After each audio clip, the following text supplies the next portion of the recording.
As I mentioned before, I always feel a weird sense of pride when YouTube chefs accomplish amazing things, especially publishing a cookbook. Today I bought all of our favorite YouTubers' cookbooks. We'll briefly review them and test out one recipe from each to rate them 1 through 10. First things first, I'm the realist. Second of all, let's take a look at the quality of these books. Beautiful cover art, nicely textured pages. I think that's only common among cookbooks. Novels generally have very silly pages. All the cookbooks today will be strictly from OG YouTube cooks. Before social media, it's extremely difficult to become a celebrity chef, as besides years of experience, you also need connections and resources in the traditional media space to get such coverage. It was almost impossible for a cook to achieve this based on talent alone. But social media has allowed us to discover such diverse talents across the globe, which is why I love YouTube cooking. To clarify though, people who started on TV are just as talented. I just don't personally relate to their paths as much. We'll definitely check out their interesting stories in a future video. My personal favorite chef on YouTube is obviously Wiseman, so we'll save this book for last. Starting with your favorite YouTuber if you're over the age of 35, Babish. This is Babish's second cookbook and the best-selling, I think. 100 recipes for movies and TV shows. One thing that surprised me but simultaneously made so much sense is that he majored in film back in college. Hence, his obsession with movies and stuff. And we can't talk about Babish without mentioning his exploration with the Krabby Patty formula. It not only went repeatedly viral on the internet, but also got me arrested. In this book, he gives us the normal version and patty umami enhanced version. So let's get the cooking started. The name of the recipe is umami enhanced, but he tells us to omit the MSG. I'm getting mixed signals here, Andrew. Let's first get all the cutting out of the way. As I demonstrated before, to cut really fast, you just use your fingers to guide the knife around the onion, and the slices are gonna be sorta even. For the other half, we're just gonna cut it as normal. Now, moving on to the tomato. I always thought it was a little gross that they named it beefsteak tomato. But after cutting it this way, I finally understand why. So Babish asked us to bake it for an hour and a half at 200 degrees. I don't really want to wait that long, so I'm gonna just bake it for 15 minutes at 375. Hey, it's my book now, I bought it. Moving on to the special sauces for this burger. The first one is called sun-dried tomato and ketchup. I'm not gonna explain it. The second one is called miso paste and mustard. I'm not gonna explain it either. In the past 5 seconds, I just helped you read a whole page of the book. Starting with a hot pan, we're gonna oil up and then pour some neutral oil into the pan. He grinds his own short rib and chuck steak. I've never seen SpongeBob, but I'm pretty sure they just use store-bought ground beef. So to season the patty, he wants us to grind shiitake mushroom, bonito, kombu, and anchovy. Well, to me, that's just a bunch of fancy words for MSG, so I guess we're not omitting it after all. We'll flip it to an additional 2 minutes, push it to the side, and dump in the onions. We'll put it on high heat and occasionally toss it around to get it evenly colored. I think this is fine. All the components are done. Let's get to the assembly. Starting with the sesame bun, you'll see how I made it later. After slicing half, we'll stack it with the following order. A patty. The meat's too small for the bun, which is a pretty common problem here. Caramelized onions. Oven-dried tomato. I totally forgot about them. They ended up in the oven for an extra hour, but this piece is pretty good. We'll put 2 pieces on there and use the good piece to cover up the charred part of the not so good piece. Miso mustard is looking kind of green. Sun-dried tomato ketchup, it's a lot thicker now. And a piece of cheese crisp that I did off camera with my never-ending raclette. Finally, a bed of lettuce and the burger is complete. This is one of the best looking burgers I've ever made at home. It's very close to the original, and I like how the cheese crisp sticks out like an umbrella, protecting the meat from ever getting wet, just like what my personality does to me. Besides the fact that the burgers are overcooked and the bun is underbaked, everything else is pretty nice. So let's give it a taste and rate it 1 through 10.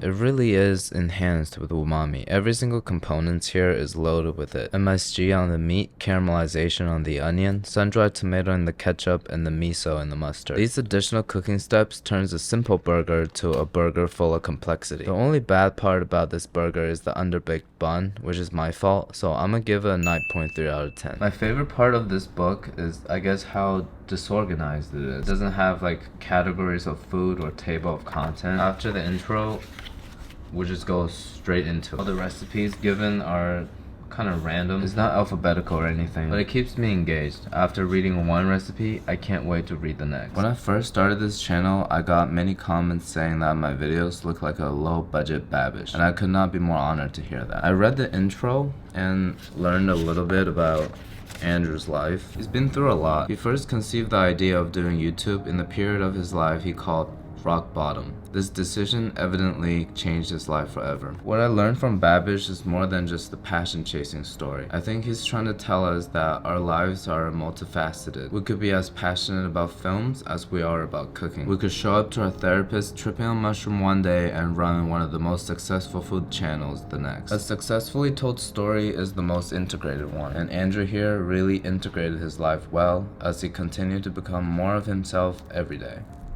That's what I assume he's trying to teach us. If I'm wrong, feel free to correct me in the comments.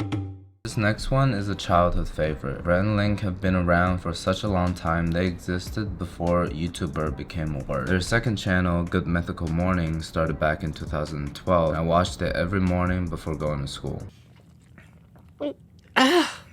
Oh, penis. It's not a penis, man. I never met them, but I feel like after watching them for such a long time, we're all like friends, you know? It's like I'm sitting at the end of the table. That's how they're looking at it. The GMM Food Cinematic Universe all started with a Will It Taco. Specifically, we're not doing that today. Jacked and creative chefs on the internet provided us with so many intriguing recipes here. Today, I'm gonna make the most nostalgic, the bacon ice cream sandwich. When I first saw that episode, I couldn't stop thinking about the sandwich at school all day. I knew I was never gonna be able to taste it. My mom made cauliflower bread for fun, so she's never gonna let me have ice cream covered in bacon. Now that I'm a big boy living on my own, I can be as stupid as I want with my life decisions. The only good part about adulthood. We'll press the ice cream down to shape it and then put it in the freezer overnight. Seems like they changed it up to cover half in chocolate, which is such a good idea. So I guess the only difficult part of the recipe is this bacon weave thing. Josh did give instructions in the book, but there's a bunch of words and stuff I don't feel like reading. I'm just gonna improvise.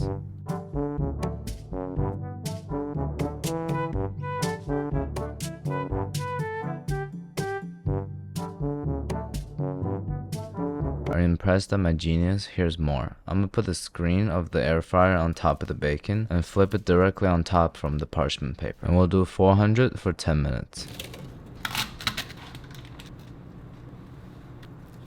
Back into the freezer for a couple hours. Guys, I think my freezer is broken. It warms things up instead of freezing it. Now I have to finish all the chicken nuggets in there. I'm afraid that if we dip the sandwich into the chocolate, it's gonna completely melt, so I'm just gonna put it on top. Okay, let's give this freezer one more try. Alright, I here declare that my freezer no longer works. I mean, it's still an ice cream sandwich, so before it completely melts away, let's give it a taste and rate it 1 through 10. I mean, how can it be bad? It is just as good as I remembered in my head. Salty and sweet, crispy and creamy. The first bite, I'm amazed by the taste. The second bite, I see my great-grandmother's face. 9 out of 10. Favorite part of the book is how well written it is. Brett, Link, and Josh really put together sentences that flow very easily. Entertained when reading their... You can just feel the creativity and joy. Bright and interesting visuals throughout. They even got cartoons over here. Definitely the book I enjoyed reading the most so far. Comforting and casual. The Will It series, like going on a food tour starting in Wiseman's kitchen and ending the night in my kitchen. The show really taught me how to approach food with an open mind, and that there is no rule governing flavors, only creativity. Overall, thank you guys for being your mythical best. At the Red House, where black people and white people buy furniture. This one is the most requested book from you guys. I generally don't watch educational content because I prefer staying stupid, you know. But Max always manages to make it entertaining. Let's get a taste of Max's history. He first got the idea of doing YouTube when his friend got sick at Disneyland, and by watching the Great British Bake Off together, his life is changed forever. Which is a sentence no one has ever said in the history of humanity. All of the recipes in this book are structured similarly with historical lessons throughout. Today, I think we should make this baked tomato dish. It looks very appetizing. In terms of the history lessons, I'll just give you some general ideas. I don't want to take away from his work, you know. If you want more detailed history lessons, maybe go to his channel or support him by buying this book. For the filling inside the tomato, we'll first finely mince an onion. Put everything into a bowl and chop up some parsley and do the same thing to some mint. The recipe calls for sorrel leaves, and if we don't have that, we can replace it with spinach with a splash of lemon. I'm gonna replace that with a splash of rice wine vinegar. We'll take 6 ounces of prosciutto and chop it up as well. These plastic ones are so annoying. The parchment sheets are way better. And to bring everything together, we'll grate 6 ounces of my never-ending raclette. Taking a Roma tomato, we'll slice off the top and the bottom so it can stand on its own. And one more cut in the middle and scoop out the inside with a melon baller. Drizzle some olive oil into the filling and mix it very thoroughly. Now I'll take the filling and stuff it very tightly inside the tomato halves. Once we finish stuffing all the tomatoes, we're supposed to sear it on the pan on both sides and then put it in the oven to bake it for a little bit. But I really don't want to do that. I have to like move the camera and take out a pan and stuff. So I'm gonna just stick this into the oven for 40 minutes. See? You can't even tell the difference. They're leaking a lot though. The cross section is looking pretty cheesy. I guess this is like a old school European empanada.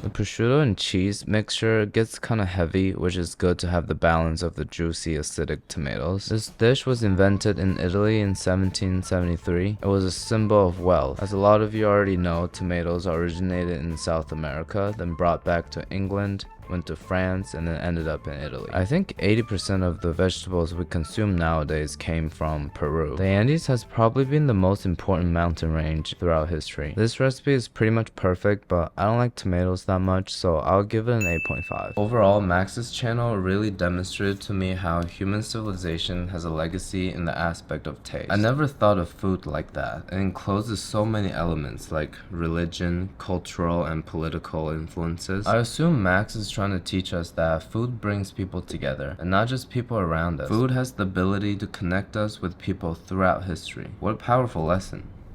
Thank you, Max. Moving on to something sweet. This is what I identify as, and this book is by Claire Saffin. Claire has some of the most practical recipes on the internet. The only times I don't cause any disaster is when I follow instructions from her. She first started on the Bon Appetit channel and since then has been killing it on YouTube. So many amazing recipes and they're fairly advanced. I really shouldn't be overestimating myself. And after looking through the table of content, the only recipe that I have the confidence to get it right on the first try is the brownie.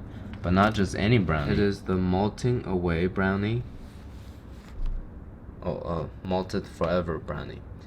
One of the best according to the internet. To be successful at any recipe, we gotta think in reverse like a good cowgirl. And the first step of preparation of a brownie batter is preheating the oven and preparing the baking dish. As Claire writes in the book, after you set the oven to 350, we'll line an 8x8 inch pan, inches doesn't matter in this household, with 2 sheets of foil, crossing one over the other by pressing the foil into the corners and up the sides. Lightly butter the foil and set aside. So we'll do exactly that. Then we'll take a 1/4 cup of Dutch processed cocoa powder. I don't know what Dutch process mean, but I know I'm in America, we use Nestle products. Also, I can't find my 1/4 measure cup, so I'm doing half of a half cup. Then we'll do another 1/4 cup of boiling water and slowly whisk it in. This step is called blooming the cocoa powder. It's supposed to bring out more flavors. It actually looks like chocolate. 5 ounces of actual chocolate and 6 tablespoons of butter. Another 1/4 cup of vegetable oil. Why not just more butter? Over a double boiler, we'll whisk till everything's combined.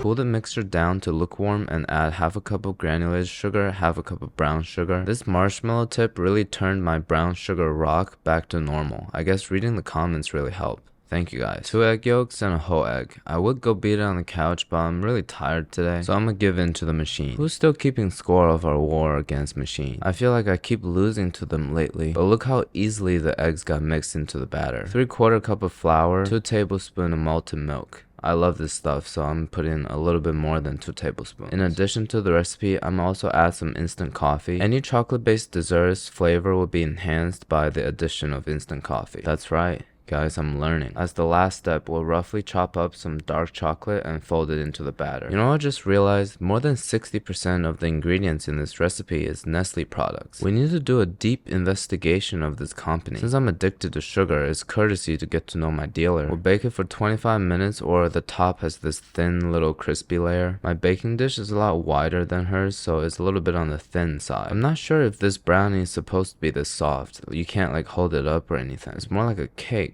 or a pile of goo that you have to scoop up. But let's give it a taste and rate it 1 through 10.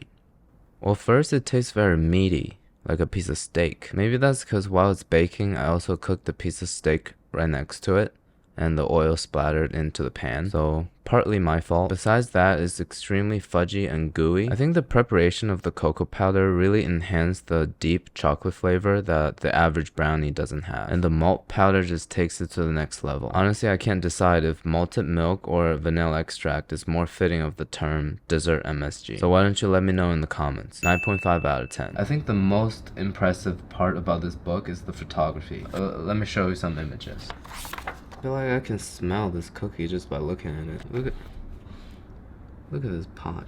Step by step, very clear instructions. I don't even know what that is, but I want it. And check out this one. This might be my favorite. She even teaches us how to make the weave thing. I wish I read it before making the bacon thing. And the instruction section too, it's very clear. You got ingredients on one side and steps on the other.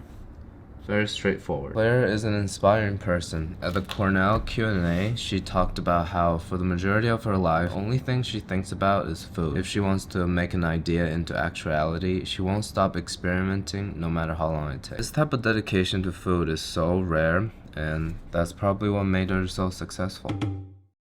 Papa's Unapologetic Cookbook. This is his first cookbook. It's my favorite because I think he gives clear and reliable instructions, and his skills are the best in my opinion. But Better is his most famous series, but his basic recipe videos are very educational, especially anything involving bread. You really do need this book if you feel like the only thing missing in your life is watching Joshua Weissman flip you off while stroking his baguette. And look no further as he gives it to you on the first page. My favorite page. The book has pretty much everything I care about for food, from greasy sauces to a fried chicken sandwich. What drew me to Josh in the first place was his buns, or what he calls his famous multi-purpose dough. I think it's like a mixture of Japanese milk bun and brioche. He demonstrates it here. His buns are designed for you to stuff any meat you want into it. The recipe calls for half a cup of milk and half a cup of water at 100 degrees Fahrenheit, but it's super annoying to go back and forth into the microwave to heat some milk up. So I devised the genius plan of combining hot water and cold milk to create a lukewarm mixture. And 2.5 teaspoons of instant dry yeast is calling me a master of thermodynamics because the environment is comfy. We'll cover it and let it sit for 15. Now in a separate pot, we're gonna make what's essentially a roux for baking. It's like a Japanese milk bun ingredient, but Joshua loves this paste. He even puts it into that Italian holiday bread that nobody seems to want to eat. And we'll keep stirring it on medium heat till it gets pasty. It comes together in like 2 minutes, so pretty much the usual. And the dry ingredients are 3.5 cups of flour. I'm using all-purpose for the purpose of bread. A tablespoon of sugar and a teaspoon of salt. Gradually add in the yeast mixture from earlier and continue to mix until it's clumpy. Now we'll take a whole egg and a yolk and add them in one at a time. This is the most annoying step. You gotta keep rubbing it after adding the paste. You guys know me, I'm gonna go rub it on the couch. Once smooth, we'll also add in 2.5 tablespoons of butter, and that's our last ingredient. It really shouldn't be as sticky as this, so maybe I didn't measure the water properly. But regardless, as I learned from my dad, covering it up and putting it aside will solve all your problems. As what summer breaks do to me, the 2-hour rest will make it double in size and full of gas. We'll lightly punch it down to make it pliable. You fucked up. We'll divide it up to 6 pieces, fold it, roll it, pull it into a ball, and transfer them into your baking dish, cover and rest for another 1.5 hours. I'm trying to do here hot dog and burger buns. With an oven at 350, we'll brush on some egg yolks and bake them for 12 to 16 minutes or until they're golden, kind of like that. The hot dog buns are trying to seduce me. And here are the burger buns, looking pretty good, but I think they're underbaked. They're definitely underbaked. It turns right back into a dough. It's mostly because I didn't rest it for long enough, I got a little impatient, and I didn't bake it for long enough. We're gonna make a steak sandwich. It's gonna taste great. Is this medium rare? Keeping it simple, a few slices of meat and a bunch of mayonnaise. Scoop of chili oil on top, and let's check out the cross section. It kinda looks fake, like toy food. I don't know why. It tastes pretty good though. You can barely notice how the buns are underbaked with the amount of meat and chili oil in it. This recipe has a certain level of nostalgia. As some of you remember, my first viral video ever from 2023 was this burger bun recipe. It was the start of my content creation journey and the reignition of my passion for food. What I'm trying to say is I'll always be appreciative of Joshua Wiseman and his buns. Overall, I think this book is full of hearty, flavorful, approachable food that we can actually make at home. If you take a look at the images and the structure of the text, you can tell he kept it simple and direct, letting the taste do the talking. Well, this is the work of Joshua in the early stages of being a celebrity chef. I'm curious if the new cookbook that he wrote recently has a different style. I had a lot of fun making this video and learned so much more than I expected. These online personalities have accomplished so much and continue to inspire us. I'm proud of all of them. Because I love the video so much, there's definitely a part 2 coming. So leave a suggestion in the comments on your favorite cooking Leave a suggestion in the comments on your second favorite cooking YouTuber, and I'll get to reading. Alright, thank you.